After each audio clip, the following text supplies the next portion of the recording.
चाहत की शिकार, सौजन्य डेली प्रेस मैगजीन्स, लेखक विनय कुमार पाठक, रोशन कुमार की आवाज में चाहत की शिकार। कुल मिलाकर उसकी जिंदगी की गाड़ी ठीक ठाक चल रही थी। श्वेता से उसका परिचय होने के बाद तो जिंदगी में कोई कमी ही नहीं रह गई थी। बीच बीच में श्वेता उसके पास आती थी और उसकी रातों को गुलजार कर जाया करती थी। वो अपनी जिंदगी से काफी संतुष्ट था, खासकर श्वेता के आने के बाद से।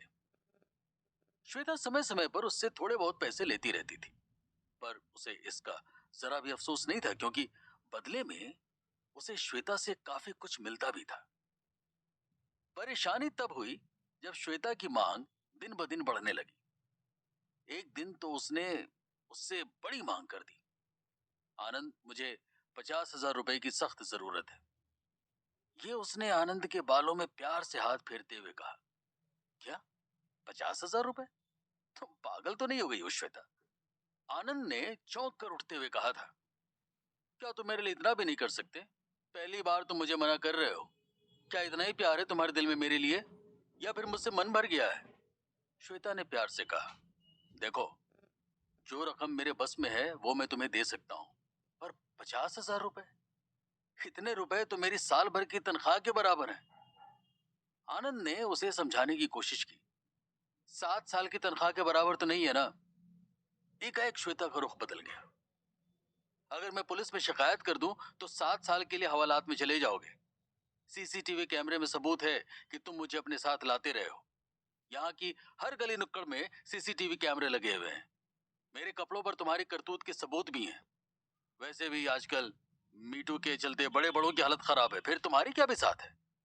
देखो, 50,000 रुपए तो मुझे हर हाल में चाहिए ही चाहिए। तुम कैसे इंतजाम करोगी ये तुम जानो। 1 हफ्ते का समय है तुम्हारे पास, बस। कहते हुए श्वेता चली गई और आनंद हैरान सा उसे जाते हुए देखता रहा। इसके बाद से आनंद काफी चिंतित रहने लगा था। उसकी कुल तनख्वाह 6,000 रुपए महीने थी, जिसमें से 2-3 हजार रुपए तो वो श्वेता पर ही लुटा देता था। 1,000 रुपए घर भेज दिया करता था। बाकी उसके खाने पीने पर खर्च हो जाया करते थे। पैसों के लिए एकमात्र सहारा उसका मालिक ही था, जो 1-2 महीने से ज्यादा की एडवांस तनख्वाह नहीं दे सकता था। तो फिर क्या किया जाए? अगर श्वेता ने पुलिस में शिकायत कर दी तो उसे लेने के देने पड़ जाएंगे। 1 साल पहले वो मुंबई आया था। कोई ऐसा जानकार भी नहीं था जिससे उसे पैसों की मदद मिल सके। आनंद मुंबई के दादर इलाके में एक प्लॉट पर बने छोटे से झोपड़ी नुमा मकान में रहता था। प्लॉट के मालिक ने प्लॉट की देखभाल के लिए उसे वहां टिका दिया था। प्लॉट के मालिक की उस प्लॉट पर एक बहुमंजिला अपार्टमेंट बनाने की योजना थी, जिसके लिए बिल्डरों से बात चल रही थी। आनंद को महज 6,000 रुपए तनख्वाह मिलती थी। घर पर बेकार बैठे रहने की बजाय ये भी बुरा नहीं था। न जाने कितने लोग मुंबई जैसे बड़े शहरों में मामूली तनख्वाह पर काम करने आते हैं, क्योंकि उनके पास और कोई काम नहीं होता।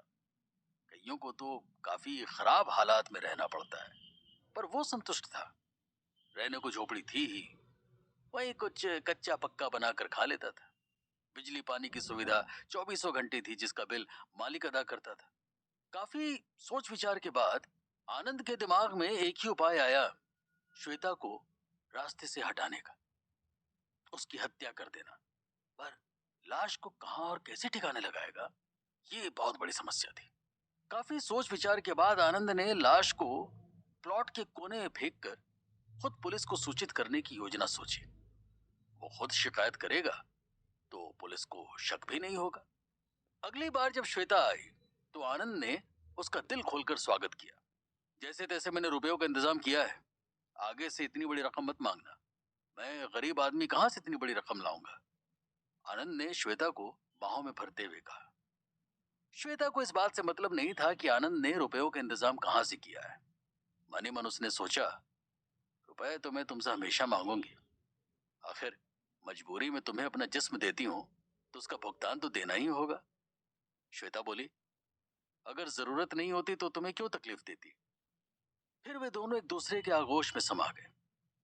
आनंद सोच रहा था कि वो आखिरी बार श्वेता के जिस्म को भोग रहा है। इसके बाद तो इसे खत्म कर देना है, इसलिए वो जमकर उसके बदन का मजा ले रहा था।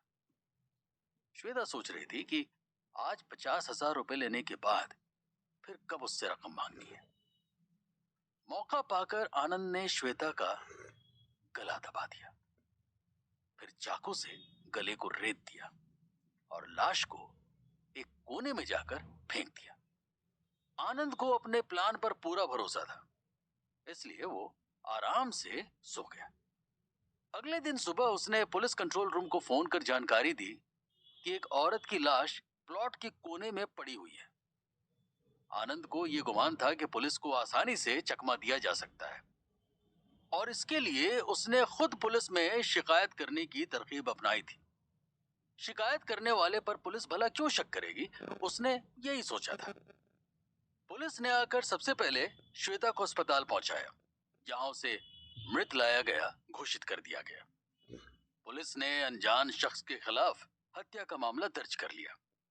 आनंद बहुत खुश हुआ, उसे अपनी योजना कामयाब होती दिखाई दी, पर उसे पता नहीं था कि पुलिस शक के आधार पर उससे पूछताछ शुरू कर देगी। विरोधाभासी बयानों के चलते वो पकड़ में आ गया और फिर मामला सुलझ गया।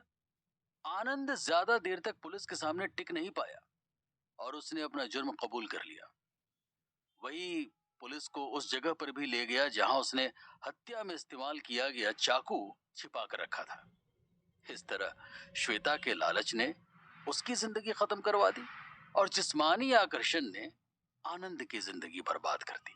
चाहत की शिकार